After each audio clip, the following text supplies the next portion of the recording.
Good afternoon and welcome to this edition of Border Report Live. My name is Rudy Mireles and I'm your host here in the Rio Grande Valley in Harlingen, Texas, in deep South Texas. Got a packed program for you today. We're going to be taking a look at what's going on all across the country as it comes to how it impacts the border, starting with some new reporting out of Minneapolis and D.C., where Homeland Security Secretary Noem announced that body cameras would be going to immigration agents in Minneapolis, where there have been calls for accountability after two deadly shootings. Body cameras will go to agents nationwide as funding becomes available, she said on the social media platform known as X. Now, Noem said the move was in the interest of transparency. Noem and federal immigration enforcement agencies, including Immigration and Customs Enforcement, have come under scrutiny for the actions of agents in Minneapolis during an enforcement surge, including the fatal shootings of two U.S. citizens, Renee Good and Alex Preddy. She said, quote, "Effective immediately, we are deploying body cameras to every officer in the field in Minneapolis. As funding is available, the body camera program will be expanded nationwide. We will rapidly acquire and deploy body cameras to DHS law enforcement across the country," end quote. President Trump expressed support for the decision on Monday, saying body cameras generally tend to be good for law enforcement because people can't lie about what's happening. In other news, Democratic lawmakers held a rally in Washington this morning where much of their focus is to have Secretary Noem fired. Congresswoman Teresa Leger Fernandez, a Democrat from New Mexico, told the crowd if Noem won't go on her own or be fired by the president, then Democrats in Congress will impeach her.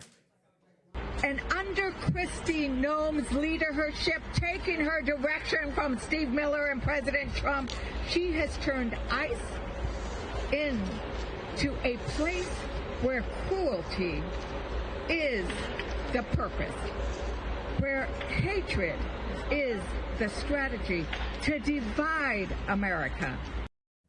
As you just heard there, Fernandez, a Democrat, said women, especially Latinas and Asian Americans, are not safe walking down the street, not driving home, not when masked agents smash car windows and pull people out of their vehicles. Haitians living in the United States are celebrating today after a federal judge ruled on Monday to block the end of protections for Haitians in the United States, bringing relief to roughly 350,000 people. The temporary protected status allows them to legally live and work in the United States amid the troubles in their homeland. And as News Nation's Brooke Schaefer tells us, the termination was set to take place today.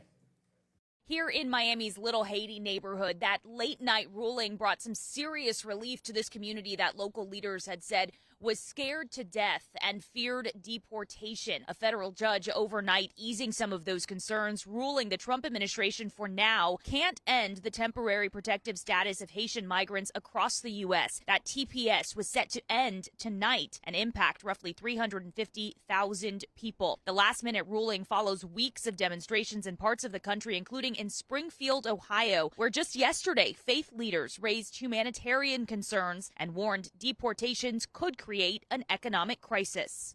Removing families and workers from Clark County will not strengthen Springfield, it will destabilize it.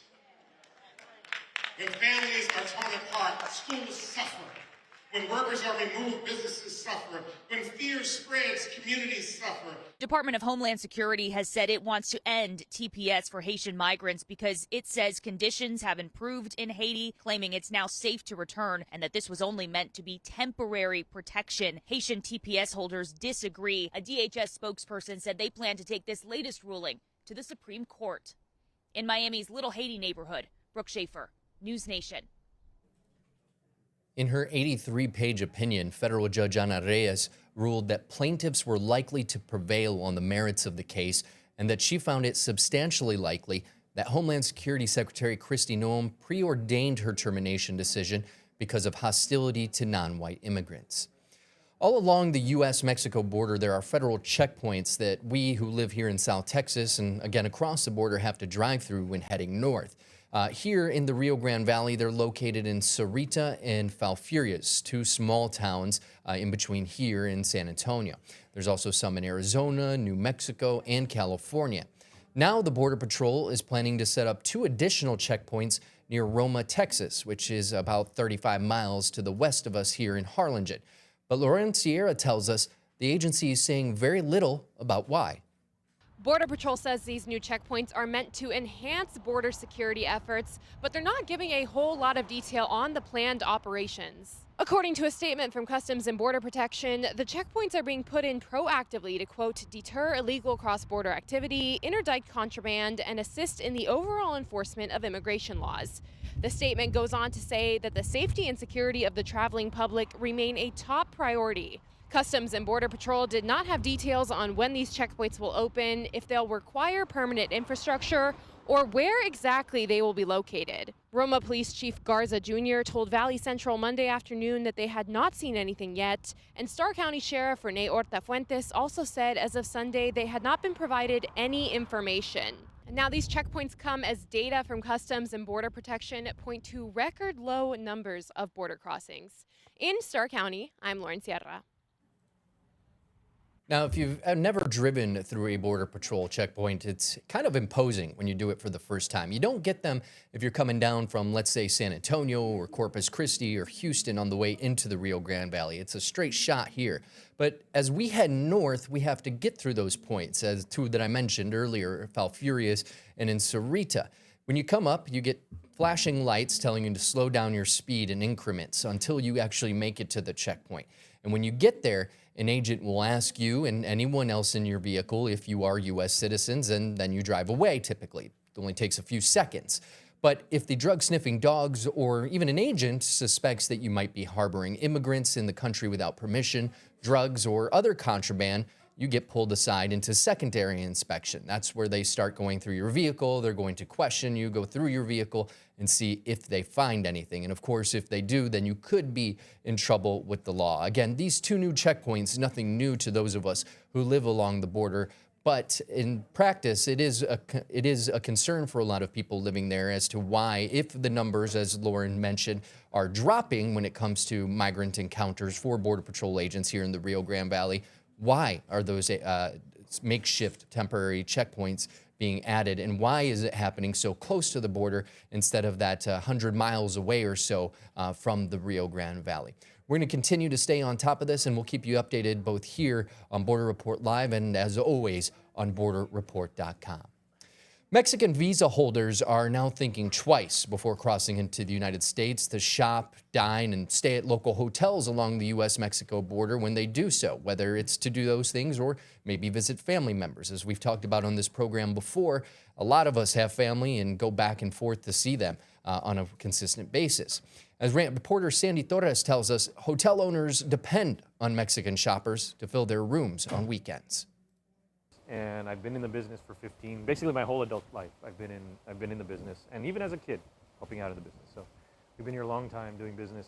This is Herschel Patel. For 30 years, he and his family have called the Rio Grande Valley home. Patel says for as long as he can remember, he's been a part of the hospitality industry, following into his father's footsteps. And you've liked it so far? Oh yeah, it's great. And the thing is, our culture of hospitality is really strong in the Valley too, right? So Patel says with recent immigration enforcements under the Trump administration, Mexican visa holders are thinking twice before crossing the border to shop, dine, and rest. Patel owns 10 hotels in the Valley. He says the hospitality industry in South Texas heavily relies on Mexican business. It's everything. So the thing is, your Mexican retail is like a indicator of a lot of different things. It's an indicator of how logistics is doing, of how warehousing is doing, because all of those industries kind of rely on that cross-border commerce. Patel says if hotels are feeling this impact, restaurants and shops are also experiencing it. Back in December, Patel says Mexican retail was slower than usual. He believes people are trying to avoid law enforcement at the border. They're not looking to overstay a visa or anything like that, but they also just don't want someone giving them a hard time or ruining their day over inspections and this and that. They just want to get in, do their shopping, get out, go home. Hidalgo County Judge Richard Cortez says people don't want to risk losing their visas. Obviously, they come here legally because they have visas, but many of them says, golly, the atmosphere in the United States right now is not very good to immigrants. So we're really afraid to go there and maybe lose our visas for no reason or for a wrong reason. That was Sandy Torres reporting. Patel says travelers from Mexico make up 30 to 40% of his hotel business, and they're 90% of his business on the weekends. He says they've recently seen a slight uptick in Mexican travelers, and he is hopeful that it will continue to trend that way. And this is something that we've actually spoken about here on Border Report Live. BorderReport.com and South Texas correspondent Sandra Sanchez actually filed a story last summer about this. Mexican shoppers not crossing the border to shop in Texas stores as they had before the pandemic. The share of Texas border city retail activity had decreased in the past 2 decades when the population growth of the region is factored in. According to data from the Federal Reserve Bank of Dallas, part of the stagnation in U.S. sales to Mexican shoppers is being attributed to longer security checks at U.S. ports of entry, deterring those would-be shoppers, and the opening of American big box stores south of the border has decreased the need for Mexicans to cross the border in order to shop, according to the report. Now, again, this is something that we've spoken about here, and if you'd like to see more on Sandra's reporting from this, and that goes for any of our reporting that we talk about here on Border Report Live, or any headlines on anything that impacts the border, you can always visit BorderReport.com. In this particular case, click on the search bar and type in Mexican shoppers, and that's all you have to do, and it'll take you right to that story. We've got more headlines on the way next. Specifically, we're going to talk about the ICE enforcement that's going to be happening at the Super Bowl this weekend. So stay with us. Border Report Live is back in 2 minutes.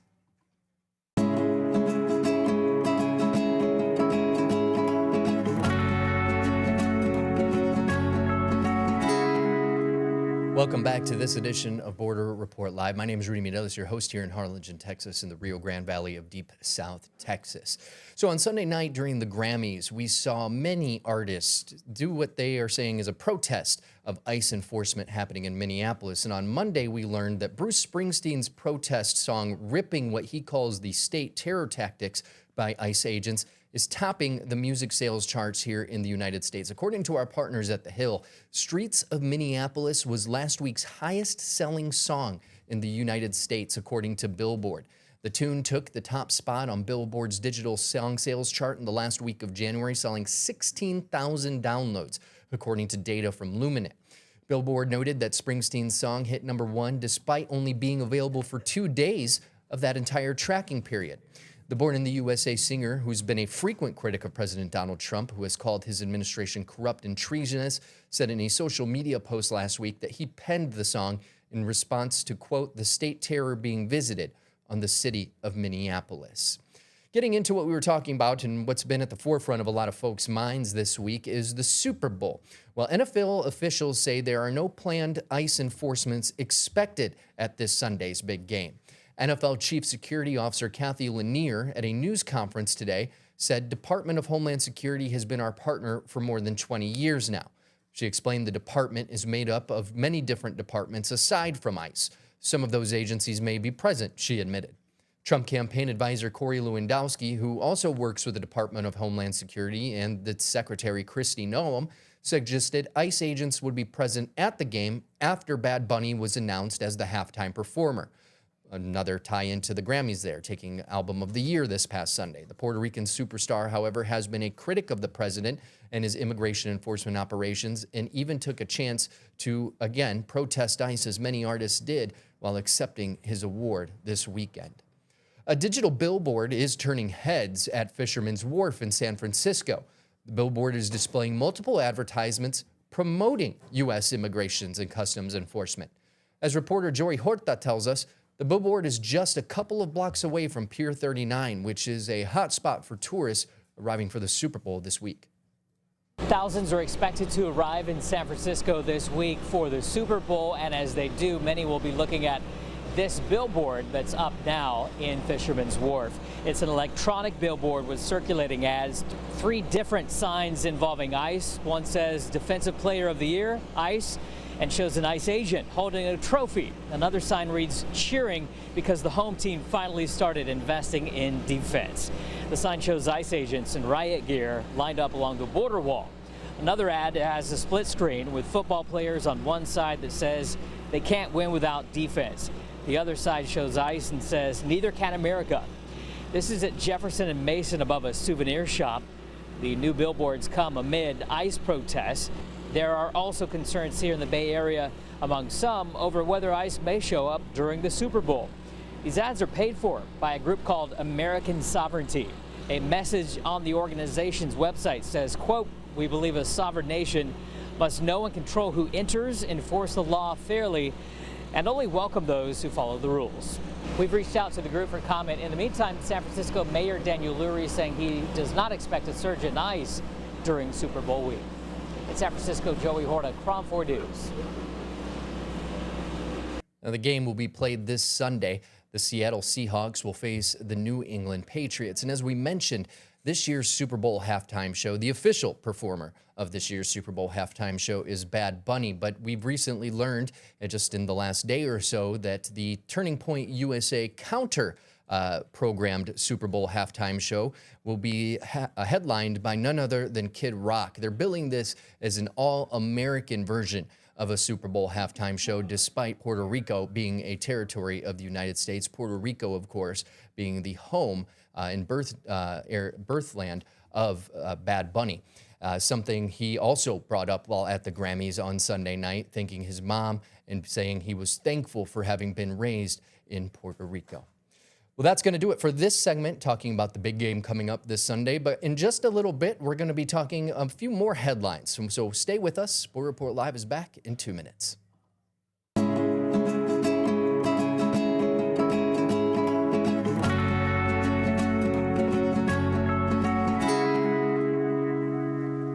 And welcome back to this edition of Border Report Live. My name is Rudy Mireles, and I'm your host here in Harlingen, Texas, in the Rio Grande Valley of deep South Texas.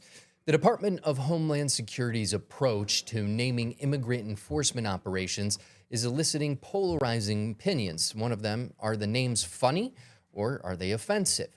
Reactions depend on political affiliation and support for the operations that largely target Black and brown communities across the nation. California Congressman Jimmy Gomez says names such as Operation Dirtbag and Operation Catch of the Day send a message that immigrants are subhuman. But Texas Congressman Brandon Gill says the names show President Donald Trump is serious about reining in illegal immigration and securing the border. Now, the immigration enforcement operations of the United States are no stranger to having some names that have been controversial. In the 50s, back shortly after the Bracero program, the Eisenhower administration actually had a mass deportation operation happening all across the southern border to what they say send back some of the workers that had come over during World War II to take over the jobs that had been left behind by American servicemen heading off to Europe and the Pacific theaters. The name of that operation at the time was Operation Wetback, a term we have since come to be known as derogatory and offensive to Latinos in the United States. So again, nothing new here when it comes to what these operation names being what some could be considered offensive or maybe insensitive to different communities. But again, a lot of this being up to your political affiliation and whether or not you support these operations happening, not just in Minneapolis, but in other cities and states across the country. Speaking of other states, in New Jersey, tense times this weekend when ICE agents conducted immigration operations in Hoboken and Jersey City. Jay Dow shows reports federal agents admits they're not using warrants to detain migrants. Do you have a specific warrant to look for anybody? Newly elected Jersey City Councilman Jake Efros recording ICE agents over the weekend as they conducted operations at the light rail station bridge and elevator that connects Jersey City and Hoboken. His revealing exchange with one of the agents confirming the pivot ICE made weeks ago in the field, expanding their operations beyond looking for specific people. Listen, there's nothing that you're going to say that's going to prevent us from doing our job. Just letting you know. So you're wasting your time, you're wasting your time. Okay, what is your job? No, we're ICE. Okay, clearly we're marked. All right, so I'm just letting you know. You can continue talking, but we're not going to answer any questions. So just stay there. You can observe. You can do whatever you want. Just don't interfere. Are we cool? Okay. What is the? I'm not going to tell you anything else. Do you have a warrant? We don't need a warrant, bro. Stop getting that in your head. I wish I had done even more. I wish there were 20 of us there, because ultimately that's what it comes down to. I'm just some guy.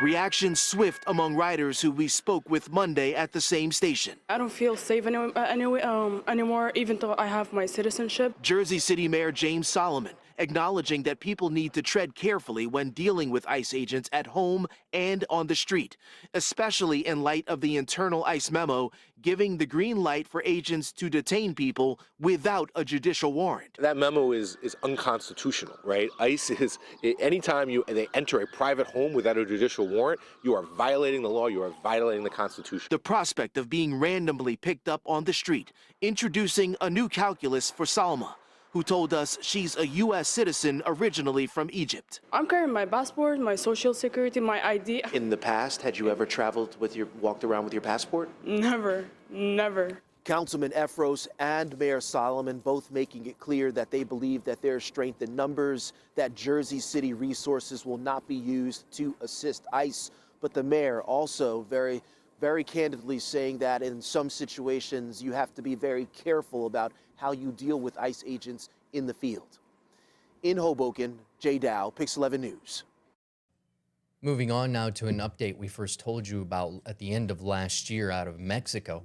A judge has ordered 6 people held for trial in connection with the November 1st fire that left 24 people dead and 14 others injured at a Waldo's convenience store in the Mexican border state of Sonora. The victims included 6 children and a pregnant woman. Some of the survivors were flown to a Phoenix hospital for specialized care. Charges include homicide, injuries, omission of duties, and filing false safety inspection documents. State officials said an overheated transformer inside the convenience store exploded, causing injuries, and that smoke overcame many other customers. Local news reports said one of the accused is associated with the company that owns the store chain, and the others are former government officials responsible for business safety inspections in Hermosillo, Mexico. Going back to what we were talking about yesterday with our South Texas correspondent Sandra Sanchez, and that is the New World screwworm making its way to the United States. Luckily, not through South Texas, as we were fearful that it would be the first encounter, but through a horse that was actually imported in South Florida. They were able to test last week, according to the USDA, and as we told you, they found that horse did test positive for screwworm. We talked about this a lot because it's something that could have billions of dollars of economic impact on the cattle industry in the U.S. It could lead to billions of dollars lost in cattle, and it could cost us a lot more to put food on the table. And this is something that's very concerning for a lot of folks, not just across South Texas, but across the country as a whole.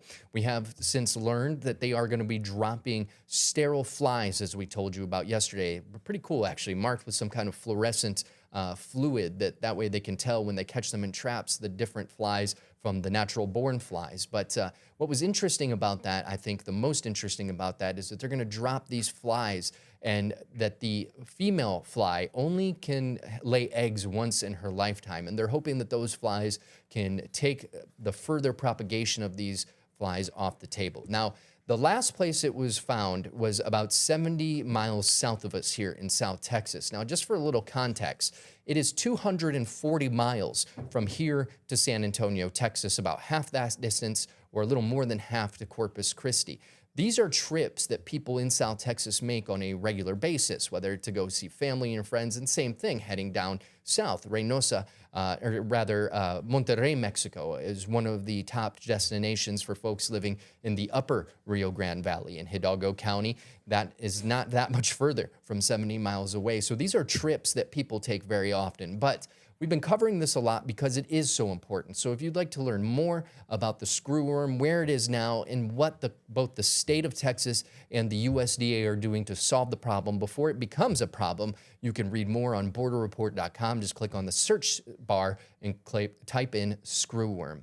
And real quick, before we go, we wanted to remind you to check out our partners at Political Power Ranker. Political Power Ranker is a weekly show tracking the movers, shakers, and rule makers in American politics. Nextstar's Director of Political Content, Chris Berg, and Director of Emerson College Polling, Spencer Kimball, will break down who's up and who's down in the world of politics based on data. And this week's episode focuses on the Michigan Senate race. It's going to be an interesting one, and it's going to be a good one. So make sure to tune in to that to get some new polling from Emerson College on that race. So make sure to check it out. You can find more on Political Power Ranker at abc27.com or your local Nextstar station's website. Also, If you missed these stories or any of the stories that we've talked about on Border Report Live, well, you can stay informed on the stories shaping the U.S.-Mexico border on your commute home, while you're out walking the dog, or maybe you're just walking around the grocery store getting your weekly shopping done, because Border Report Live is bringing you real-time updates, expert insights, and voices from both sides of the border in podcast form. You can listen now